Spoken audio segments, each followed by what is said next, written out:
परम पूज्य गुरुदेव परम वंदनीय माता जी सूक्ष्म रूप से विद्यमान है। नमन करता हूँ, मानव मात्र को प्रणाम करता हूँ। दोस्तों, आदि शक्ति माँ गायत्री प्राणों की देवी है, जो प्राण रूप से 84 लाख प्रकार के जीव जंतु वृक्ष वनस्पति, जिन सबको प्राणी कहते हैं हम लोग, सभी प्राणी उस प्राण से ही उनको जीवन मिलता है। और वो प्राण एक बिजली की भांति एक ऐसी सत्ता है जिसको हम आँखों से दिखाई नहीं दे सकती है। तो आँखों से जिस प्रकार बिजली दिखाई नहीं देती है और तारों में बिजली दौड़ती है, लेकिन हमें पता नहीं लगता है, और तारों को छूते हैं तो करंट लगने से पता लगेगा कि बिजली आ रही है, चल रही है। तो प्रत्यक्ष जगत है, जितना दृश्यमान जगत है, इस दृश्यमान जगत के अंतर्गत भी कुछ इतना अदृश्य संसार है। दोस्तों, स्थूल सूक्ष्म और कारण स्तर पे 3 प्रवृत्तियों में संपूर्ण ब्रह्मांड में संपूर्ण जीव विराजमान हैं। और संपूर्ण जीवों में जो जीव आता है वो आदि शक्ति माँ गायत्री उसको कहा जाता है। और आदि शक्ति माँ गायत्री का प्राण सनातन है। तो उन्हीं प्राणों को धारण चिड़िया, तोते, हाथी, कबूतर, शेर, बंदर, चींटी और उसी प्राण को मानव धारण करते हैं। तो सभी जीवधारी कहलाते हैं और सबका जीवन प्रारंभ होता है। और यहाँ एक बड़ा ही स्पष्ट इसका रूपरेखा है। प्रत्येक प्रकार के जीव जन्म लेते हैं, उनका एक जन्म होता है, और जन्म से पहले उनके अस्तित्व का यहाँ प्रत्यक्ष दिखाई नहीं देते हैं, लेकिन जन्म उनका होता है तो प्रत्यक्ष दृश्यमान वो ऊपर दिखाई देते हैं। और प्रत्येक जीव अपना जीवन काल पूर्ण करके मृत्यु को प्राप्त करता है। संपूर्ण जीव इन 2 ही अपने आधारों में बंध के और इस संसार में आते हैं। प्रत्येक जीव में जन्म होता है, प्रत्येक जीव का मरण होता है। दोस्तों, हम उस आदि सनातन भारत से मैं बात करता हूँ आपसे, जिस सनातन भारत ने विश्व मानव का आगमन जिस स्थान पे हुआ है, जिस स्थान पे धरती पर परमात्मा द्वारा सर्जित संपूर्ण कायनात के उपरांत पृथ्वी पर अनंत प्रकार के जीव जंतु वृक्ष वनस्पतियों का शरीर बनाया गया है। और ये शरीर जो बनाए गए हैं सभी जीवों के, ये केवल 5 तत्वों से मिलके बने हैं: अग्नि, जल, पृथ्वी, वायु और आकाश।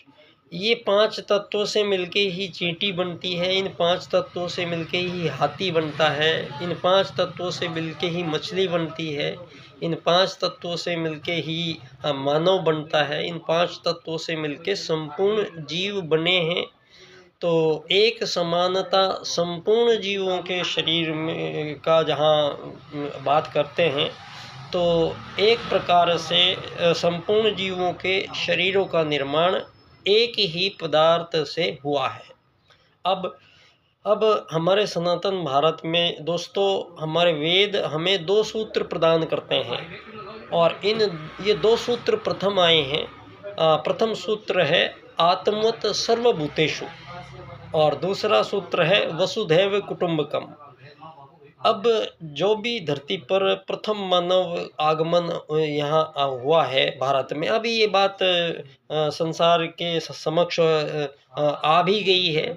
और चूँकि यहाँ मानवों को पिछले 2500 साल में बहुत ही ज़्यादा भ्रमित होना पड़ा है, और 2500 साल में मानवों के आगमन के संबंध में धरती पर बहुत बड़ी त्रुटि की गई है, और सारे मानव जाति को डार्विनवाद और चार्ल्सवाद के वैज्ञानिक सिद्धांतों के अनुसार मानव को मछली बंदर से होते हुए इंसान बने हैं। इस प्रकार की विकास की अवधारणाएं इस वैज्ञानिक युग ने सारे संसार के मानवों को के मस्तिष्क में ब्रेन वॉश किया है। अब मानव को इन 2500 वर्षों के या मानव के इन आगमन में मछली बंदर से होते हुए इंसान, और वो इंसान जंगलों में घूमते थे, नंगे घूमते थे, कच्चा मांस खाते थे, जानवरों को मारते थे, ऐसी असभ्यता जानवरों में से फिर धीरे धीरे उसने आग जलानी सीखी, फिर धीरे धीरे उसने पहिया बनाया, फिर धीरे धीरे उसने खेती बाड़ी शुरू करी। तो इस प्रकार के ये इतिहास में हमें आज तक सभी को बताया जाता है। और इस 21वीं शताब्दी में दोस्तों यहाँ जितने भी वैज्ञानिक आविष्कार हुए हैं, चाहे वो टेलीफोन बना है, चाहे वो रेडियो बनी है, चाहे वो साइकिल मोटरसाइकिल बनी है, चाहे वो ट्रेन बनी है, चाहे वो हवाई जहाज़ बने हैं, और दुनिया भर का आज मोबाइल, कंप्यूटर और वाईफाई, अनंत प्रकार के इतने उपकरण मानव बना चुका है दोस्तों कि आज एक और चिंता का विषय ये आ गया है इस विज्ञान के कारण।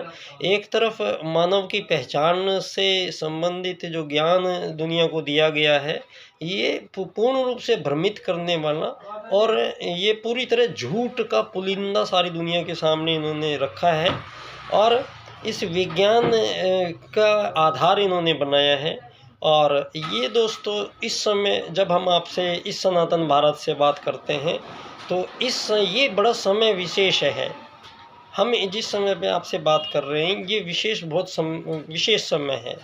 इस समय पर तमाम प्रकार से जो परिस्थितियाँ आज की बन रही हैं, ताज़ा स्थितियाँ ये है आज दुनिया में कि रोज़ नए देश, आज़ाद देश बन रहे हैं, और सभी में आपसों में ये आज़ाद और ग़ुलाम बनाकर फिर इनको आज़ादी बांटने का जो प्रक्रम चल रहा है, यही सबसे बड़ा मानवों के बीच भ्रम पैदा करके और मानवों को विभाजित करने वाला ये कार्यक्रम जो मानवों के द्वारा राजनीतिक रूप से अपनाया गया है। और इससे पूर्व दोस्तों 2500 वर्ष से पूर्व इस पूरे संसार में एक ही भारतवर्ष देश था, और 2500 साल से पहले आज नासा के द्वारा जब भगवान श्री राम द्वारा बनाया गया श्री राम सेतु पुल सारी दुनिया के सामने आया है, तो उस पुल के चित्र दुनिया के समक्ष उन्होंने दिखाए हैं, और ये बताया है ये पुल आज से 7000 वर्ष पूर्व मानव निर्मित पुल है। तो अब यहाँ ये स्पष्ट हो गया है सारे विश्व के सामने कि ये 2500 साल की बात जो 21वीं शताब्दी वाले कर रहे हैं, ये इनके सामने अब ये यहाँ प्रमाण मिल गया है कि 7000 वर्ष पहले भगवान श्री राम आए थे। तो अब ये जो डार्विन और चार्ल्सवाद के जो सिद्धांत बताए हैं मानवों के आगमन के संबंध में, जो ये विकासवाद की अवधारणाएं मानवों को बताई गई हैं, ये तो झूठ साबित हो गई हैं। अब जहाँ भगवान श्री राम 7000 वर्ष पूर्व राम राज्य की साकार रूप करते हैं, और भगवान श्री राम जिस समय आते हैं तो वहाँ से हमारे पास विपुल साहित्य भरा पड़ा है हमें ये बताने के लिए कि यहाँ मानव बहुत पहले से आते हैं, और ये जितने भी आज़ाद और ग़ुलाम नाम की चीज़ आई है, ये 2500 साल में इन लोगों ने पैदा की है। ये शब्दावलियाँ मानवों के बीच प्रयोग नहीं की गई थी। ये जितनी शब्दावलियाँ आई हैं, ये कृत्रिम, मानव निर्मित, षड्यंत्र पूर्वक ये कुछ शब्दावलियाँ ऐसी अपनाई गई हैं जिनमें फंसकर मानव जन्म दर जन्म उन पद्धतियों को फॉलो करना पड़ा है। जिनमें सबसे बड़ा जो विभाजन हुआ है मानवों के बीच इन 2500 साल में, वो है किसी भी मानव को अमीर बनाना, किसी भी मानव को गरीब बनना। ये अमीर बनना, गरीब बनने का जो ये थ्योरी जो बनी है, ये 2500 साल में बनी है। इन 2500 साल से पहले ये शब्दावलियाँ नहीं थी मानवों के बीच में, ना कोई अमीर शब्द था, ना कोई गरीब शब्द था। 2500 साल से पहले ना कोई आज़ाद का तो था ही नहीं, गुलाम आज़ाद के शब्द नहीं थे। 2500 साल में ये हिंदू, मुस्लिम, सिख, ईसाई, जैन, पारसी, बौद्ध, यहूदी, दुनिया भर के यहाँ ये जो धर्म बने हैं, ये 2500 साल में बने हैं। और 2500 साल से पहले एक ही सनातन धर्म था सारी दुनिया में। तो ये जो मानवों के द्वारा बनाए गए धर्म हैं जितने भी, ये आज आपस में पिछले 2500 वर्षों से कत्लेआम मचा रखी है, सबकी गर्दन उड़ाई जा रही है, बहुत नरसंहार किए जा रहे हैं। आज ये आलम है आज की भी स्थिति में कि इज़राइल का और अरब का और ईरान का और वहाँ इतना घातक और भयानक युद्ध की परमाणु बम तैनात हो चुके हैं, रोज़ तैनातियाँ बढ़ रही हैं। और यूक्रेन रूस का युद्ध जो 7 दिन में ख़त्म होने वाला था, उसको 2 साल हो गए हैं, ख़त्म नहीं हो रहा है। तो युद्ध ख़त्म क्यों नहीं हो रहे हैं, युद्ध क्यों हो रहे हैं धरती पर? ये युद्धों के साए में मानवता का अंतिम आ गया है। तो अब मानव जाति का नरसंहार, सारी संपूर्ण मानव जाति की समाप्ति ये लोग करने पर उतारू हो चुके हैं। अपने अपने बटन इन्होंने परमाणु ऑन कर दिए हैं, स्विच सबने।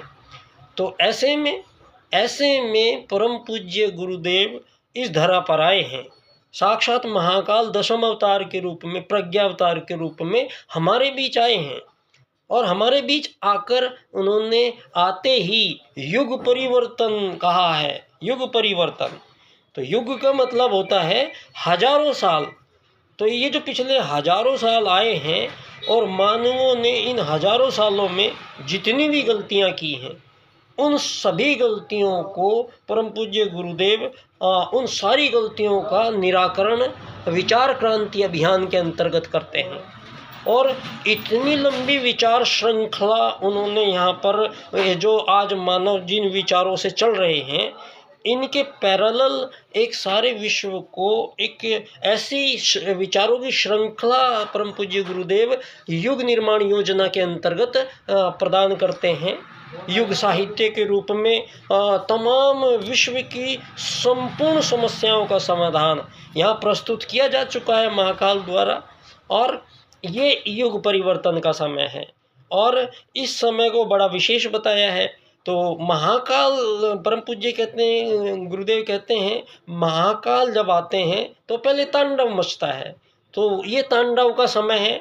यहाँ इस समय बहुत बड़ी भविष्यवाणियाँ हुई हैं और युद्ध निश्चित है, जिसमें लगभग बहुत ज़्यादा मानवों का नरसंहार निश्चित तौर पे यहाँ होने जा रहा है। और अब इसके पश्चात परम पूज्य गुरुदेव की घोषणा स्पष्ट है, युग परिवर्तन और सतयुग की वापसी। दोस्तों, अब युग परिवर्तन का मतलब दिन रात नहीं बदलेंगे, हवा नहीं बदलेगी, धूप नहीं बदलेगी, मानव नहीं बदलेंगे, सींग नहीं उगेंगे।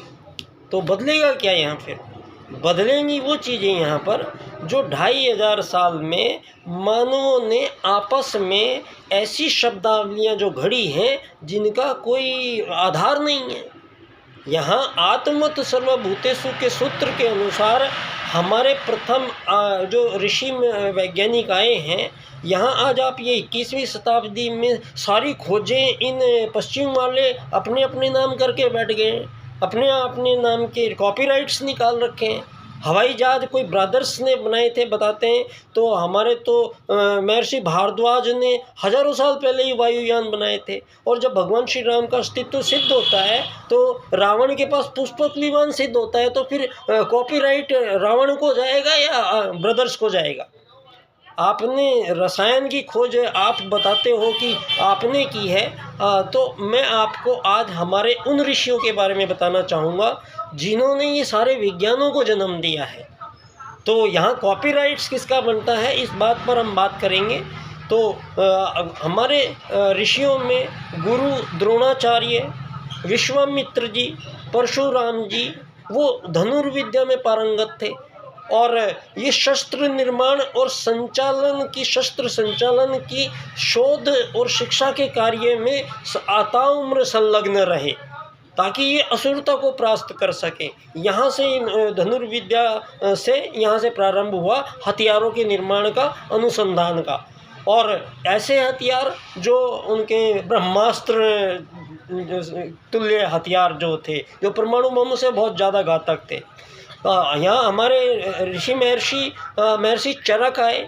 चरक ने ऐसी साधना की कि उन्होंने पेड़ पौधों से बात करना और पेड़ पौधों की भाषा में बात करना, उन्होंने उनसे बात करके और चरक संहिता लिखी।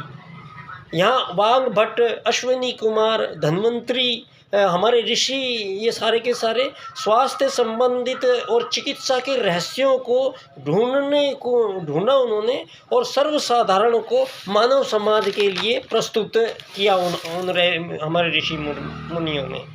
और नागार्जुन हुए हमारे, हारित हुए हमारे, सुसेन हुए, ये तीनों रसायन विद्या के जन्मदाता हैं। रसायन विज्ञान के पारंगत और इसके विस्तार करने में आजीवन इन्होंने लगाया है। हमारे विश्वकर्मा जी, शतोधन जी, ऋषियों ने उन्होंने शिल्प और वस्तु कला के संबंध में खोजा है, विश्व सौंदर्य को बढ़ाया है। हमारे नारद, उपमन्यु, उद्दालक जैसे ऋषि स्वर विज्ञ शास्त्र के समागम में पारंगत थे।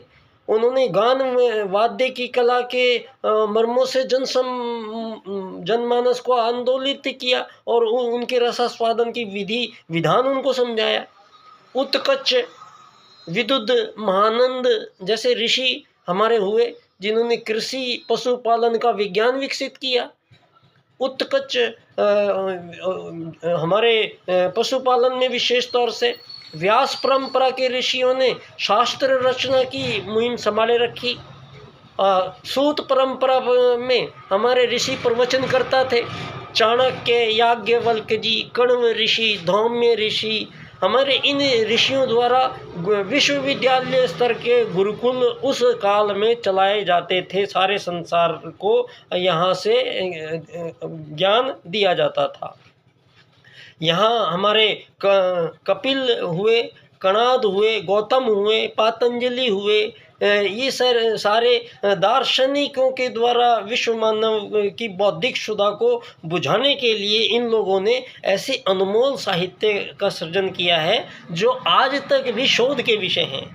हमारे च्यवन ऋषि हुए, हमारे दधीची हुए, इन ऋषियों ने तप साधना करके मानवीय अंतःकरण में छुपी हुई उस रहस्यमय शक्तियों को उजागर करने की कला में पारंगत थे। वशिष्ठ हुए हमारे यहाँ, शुक्राचार्य हुए, विदुर हुए, ये ऋषि राजतंत्र का मार्गदर्शन में निरत थे। तो हमारे ये जितने भी प्राचीन भारत का जो सारे विश्व में सनातन जो पद्धति का जो महाविस्तार से प्रारंभ हुई मानव जाति को, इन 2500 वर्षों के सामने हमारे संपूर्ण इतिहास को आज भुलाकर और हमें भी इन पश्चिम वालों ने ऐसा भ्रमित किया। तो अब है युग परिवर्तन। तो युग परिवर्तन में 2 सूत्र हैं। एक है आत्मत सर्वभूतेषु का सूत्र, जो ये सिद्ध करता है कि चिड़िया, बंदर, हाथी, कौवा, तोता, शेर, मानव, सबके अंदर जो आत्मा विराजमान है वो एक ही है। उस आत्मा में, चिड़िया, तोते, आदमी की आत्मा में कोई फर्क नहीं है। ये बात हमारा वेद हमें अब प्रारंभ काल में ही हमें समझाया जाता है।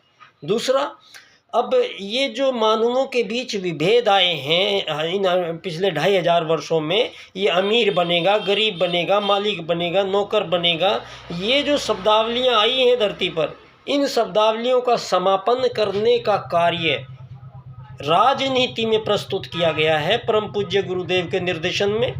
और परम पूज्य गुरुदेव के निर्देशन में ये कार्य पंडित दीनदयाल उपाध्याय जी के सुपुर्द किया गया था।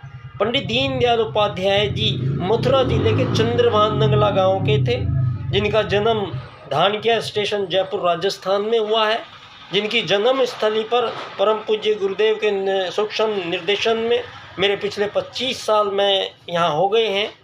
और कार्य परम पूज्य गुरुदेव ने एक ही दिया था, दीनदयाल उपाध्याय जी के 4 राजनीतिक सूत्रों को उनको समझना था।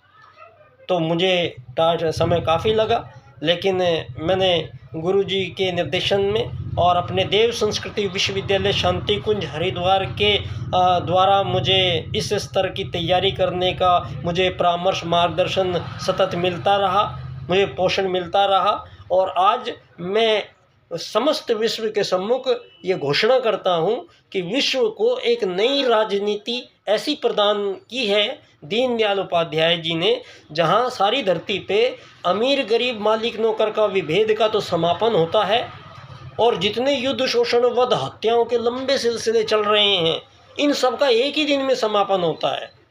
ऐसे राजनीतिक सूत्र उन्होंने मुख्य राजनीतिक सूत्र आत्मवत् सर्वभूतेषु की सिद्धि एकात्म मानववाद के रूप में की है। एकात्म मानववाद के राजनीतिक सूत्र के अनुसार वो सारे संसार के 8 अरब मानवों के लिए एक राजनीति का विशेष पैकेज प्रस्तुत करते हैं, जिसको अर्थायाम आधारित आर्थिक लोकतंत्र द्वारा प्राप्त करते हैं। अर्थायाम का शब्द धरती पर पहली बार प्रयोग किया गया है, जो धन को समाप्त करता है। जो पूंजीवाद जिसको कहा गया है, ये दीनदयाल उपाध्याय जी स्पष्ट करते हैं कि धन आधारित जीवन पद्धति का मानव जीवन में समावेश ये पश्चिम ने किया है। हमारे सनातन भारत में धन संबंधी कोई विचारधारा हमारे वेद में नहीं है। ये पश्चिम के द्वारा जो कोई वस्तु विनिमय होगा, किसी से सेवा सहायता दी जाएगी तो बदले में कोई डॉलर देगा, रुपया देगा, पैसा देगा, टका देगा, सोना देगा, चांदी देगा। ये देना लेने का जो प्रावधान है ये है पूंजीवाद, और ये हमारे यहाँ सनातन भारत में नहीं था। यहाँ लाखों करोड़ों अरबों वर्षों से मानव रहते आए हैं। पंडित दीनदयाल उपाध्याय जी कहते हैं हमारे भारत से सारी दुनिया में सामान जाता रहा है और सारी दुनिया का सामान भारत में आता रहा है, लेकिन उनका जो चीज़ों का अदला बदली होती थी, चीज़ों की अदला बदली के बदले में कोई धन रुपया पैसे का प्रावधान यहाँ किसी भी जीव में परमात्मा ने नहीं किया है। तो मानव के को भी इसके लिए कोई प्रावधान नहीं था। बावजूद इसके मानव को रोटी कपड़ा मकान जो शरीर की आवश्यकताएं हैं, उन आवश्यकताओं को मानव का संघर्ष बनाकर और पिछले 2500 वर्षों में मानवों को आपस में ही यहाँ लड़वाया मरवाया जा रहा है।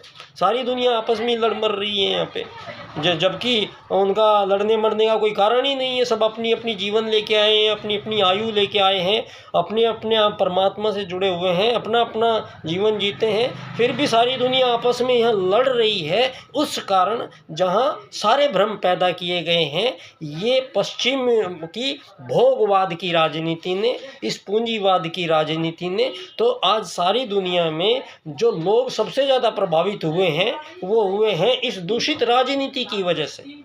तो युग परिवर्तन में सबसे पहले परम पूज्य गुरुदेव ने 18 सूत्रों को लिखकर और उन्होंने नए युग का नया संविधान पहले ही लिख के छोड़ दिया है। वो जो संविधान लिखा है गुरुजी ने, वो सारे संसार के 8 अरब लोगों पर इम्प्लीमेंट करने का काम पंडित दीनदयाल उपाध्याय जी को सौंपा था, जिन्होंने जनसंघ पार्टी की स्थापना की उत्तर प्रदेश में परम पूज्य गुरुदेव के निर्देशन में, और उस पार्टी का चुनाव चिन्ह अखंड दीपक को बनाया गया था। वो अखंड दीपक की साक्षी में पंडित दीनदयाल उपाध्याय जी ने अपने हत्या से पूर्व बम्बई अधिवेशन में 4 राजनीतिक सूत्र सारे संसार के सामने प्रस्तुत किए हैं। इन 4 राजनीतिक सूत्रों की व्याख्या एक विशेष क्रम से होगी। ये क्रम विशेष है आर्थिक लोकतंत्र द्वारा अर्थायाम आधारित एकात्म मानववाद की स्थापना से अंत्योदय की प्राप्ति सारे संसार के मानवों को एक साथ होगी।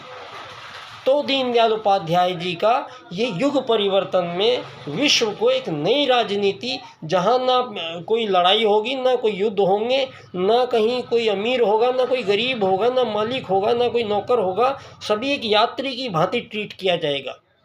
तो दीनदयाल जी कहते हैं अर्थायाम में ना तो धन की कमी होगी किसी जीवन में किसी मानव को, और ना किसी के पास ज़्यादा होगा धन मानव के पास। ऐसी राजनीति का इम्प्लीमेंट पंडित दीनदयाल उपाध्याय जी परम पूज्य गुरुदेव के निर्देशन में इस युग परिवर्तन के समय पर करते हैं। कल रविवार का दिन है और हम लोगों ने ये तय किया है कि हम प्रत्येक रविवार को पंडित दीनदयाल उपाध्याय जी की जन्मस्थली धानक्या स्टेशन जयपुर राजस्थान पर हम दीनदयाल उपाध्याय जी की एकात्म मानववाद की पंचायत हर रविवार को हम प्रारंभ करने जा रहे हैं। और इस पंचायत में सारे विश्व की सारी समस्याओं को डिस्कस करने के बाद उन सारी समस्याओं का निराकरण पंडित दीनदयाल उपाध्याय जी के चारों राजनीतिक सूत्रों द्वारा वहाँ पर किया जाएगा। हर रविवार को हम इस कार्यक्रम का अभी इसका परफॉर्मा बन गया है, शीघ्र ही हम ये कार्यक्रम आपके समक्ष प्रस्तुत करेंगे। तो बहुत बहुत धन्यवाद आप सब लोगों का। और इस नई दुनिया के आगमन में जो आर्टिफिशियल इंटेलिजेंस के साथ आई है, ये जो आर्टिफिशियल इंटेलिजेंस आई है, तो इसमें यहाँ आज तक मानवों ने जो भी कार्य किए जा रहे हैं मानवों के द्वारा, चाहे वो कोई ड्राइविंग करता है, चाहे भवन निर्माण करता है, चाहे वो कोई डॉक्टर है, चाहे वो कोई ये सारे जितने भी काम हैं, तो आर्टिफिशियल इंटेलिजेंस के बाद ये सारे काम अब रोबोट करेंगे, मशीनें करेंगी। तो मानव के सामने 85% जो रोज़गार सारी धरती पर मानव आज कर रहे हैं, आने वाले 2-3 साल के अंदर ये सारे के सारे रोज़गार ख़त्म हो जाएंगे, इनकी ज़रूरत ही नहीं पड़ेगी। तो सवाल सबसे पहले ये खड़ा हो गया है कि अब मानव जाति आखिर काम क्या करेगी, वो काम क्या करेगी धरती पर आकर।